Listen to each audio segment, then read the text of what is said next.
Man, tell me if I'm wrong or not, but I feel like it's greener than it's supposed to be. Shit. Hey, how about those politics, am I right? Is that the line? No.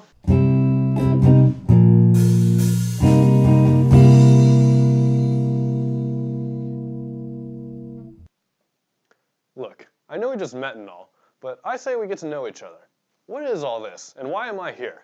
Well, I'm glad I asked. This here is the studio, also known as the classroom, the courtroom, or the front line if you prefer. But front line for what exactly? Well, for everything, really. We're talking about life, death, wealth, prosperity, liberty, speech, thought, who's in charge of making the laws, who's in charge of enforcing those laws, who's in charge of the cake for the gay wedding. Like I said, everything. While some people think of politics as the driest part of their history class, I think of it as more than that. To me, politics is almost like the art of competitive bitching. I mean, think about it. Have you ever seen a happy politician? No, not when they're like leading parades and signing babies and all of that. I mean when they're actually doing their job. Of course not, because half the time their job is to just say that it's their fault. Their fault, that things aren't going the way they should. The $1 million question? No. This is America. The $1 trillion question is who's justified and who's not. Is there some flaw in my thinking? Is my bitching illogical? Why do I ask this? Why do I ask you? Why am I pacing? Why do we question everything? Well, it's because we don't know. We think, we like to think we know, and sometimes we're not sure what to think. But the one thing that we do know for sure is that we know we don't know we know. Everybody understand? No? All right, we're good. People have opinions and want to express them. I get that, that's fine. God knows our president could power a small town with his Twitter fingers. Did you know you can actually hold your breath for longer than he can go without tweeting? At the end of the day, it doesn't matter what you believe, but why you believe. Actually, I could care less about beliefs. I care more about why and how you think, because that is what validates your beliefs.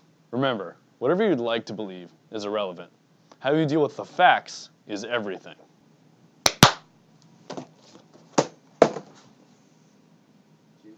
Let's get real for a second. So why did I start the show?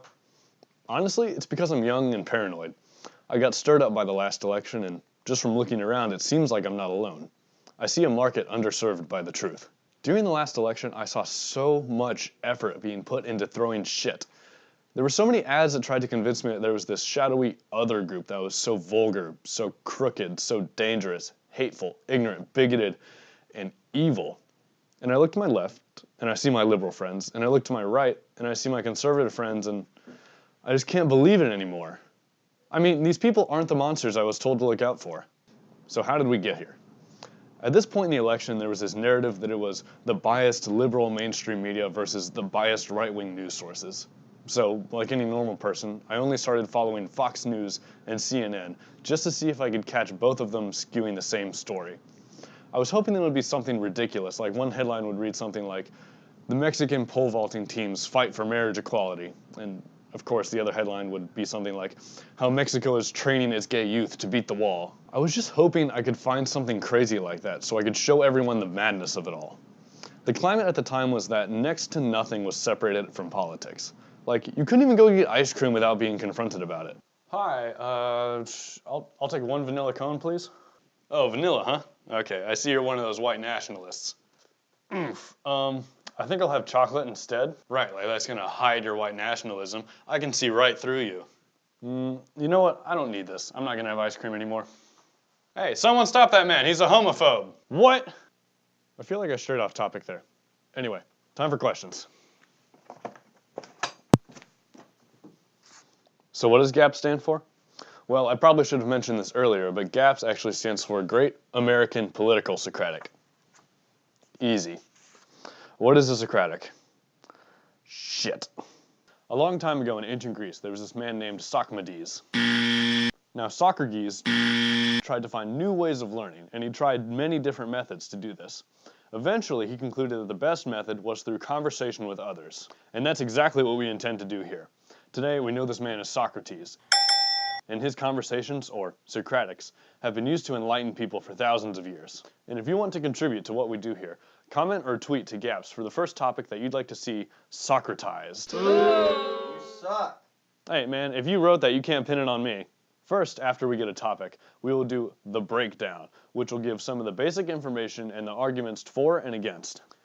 Now you're probably thinking, but Adam, how are you going to give the arguments for both sides while remaining unbiased? That's where I've got you. See, I won't have a bias. I will become the bias. Now, some women may try to tell you that the baby is a part of their body. And to that, I say, no. The women of this country have spoken. We need abortion rights up to and including 12 months after conception. It's common sense. Then, after the breakdown, we'll announce which guests we're having to come discuss that topic, and we'll put out another video. As you may have guessed, this video will be interviews conducted with both of the contenders. Guests. Because, be honest, people walk in with preconceived notions about others all the time, especially if they know them already, and particularly in politics. Ladies and gentlemen, the time has come for the title fight in the Obnoxious Dick division. In this corner, weighing at 158.5 pounds, he's mad, he's mustachioed, he's got the means of production. It's Joseph No. Stalin. Help me get this off, it's a fake mustache. And in the other corner, weighing at 158 pounds of bigotry and sheets, and straight from the rally, we have the Grand Wizard. Wait, what?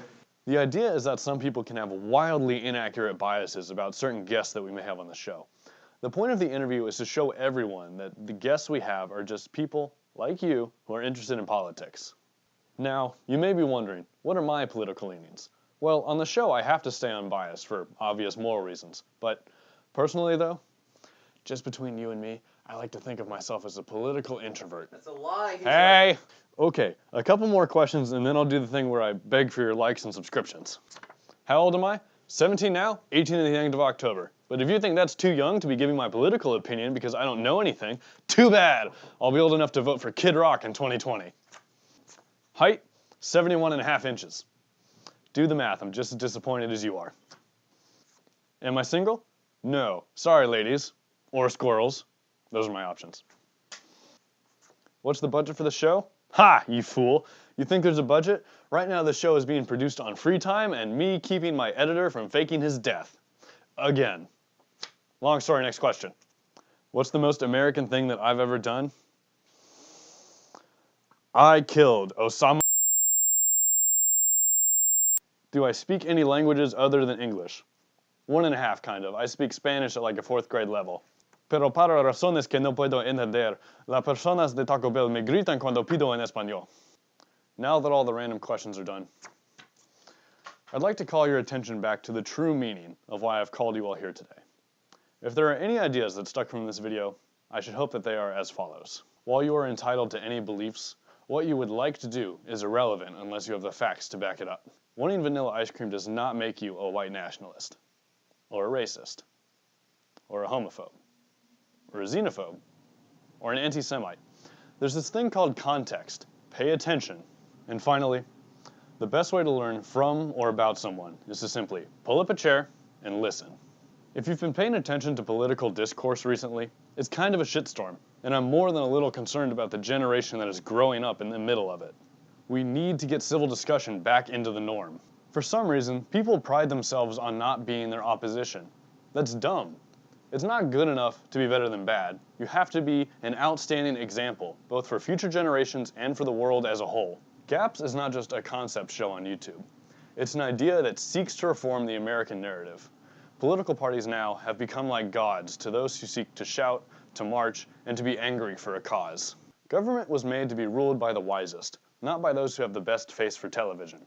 In modern history, the downfall of society has typically been a blind set of beliefs that eventually lead to its own collapse. We need to wake up and start on the proper course, because any country is never more than one generation away from its own downfall. And if you're having trouble waking up, I'll be your alarm clock. Subscribe to your alarm clock! Now, are today's youth America's downfall generation? I don't know. Nobody knows for sure. But the one thing that we do know is that if we don't change our attitude about political issues and discourse in this country, we will end up with a lost generation. I'll be damned before I let the United States descend and decay while I just sit here and read the paper. If we want any change for the future, it has to start now, and it won't see the light of day for probably another 20 years. And on that note, I hope you're looking forward to tackling 2018 just as much as I am. Thank you for tuning in today. Like, subscribe, and leave a comment. You can find Gaps Talk Show as well as the production team on Twitter. And if you'd really like to support us, you can go and donate to us on Patreon. It would be greatly appreciated as we are trying to get off the ground right now, and we will be providing exclusive content for our patrons. Thanks, and see you next time on Gaps.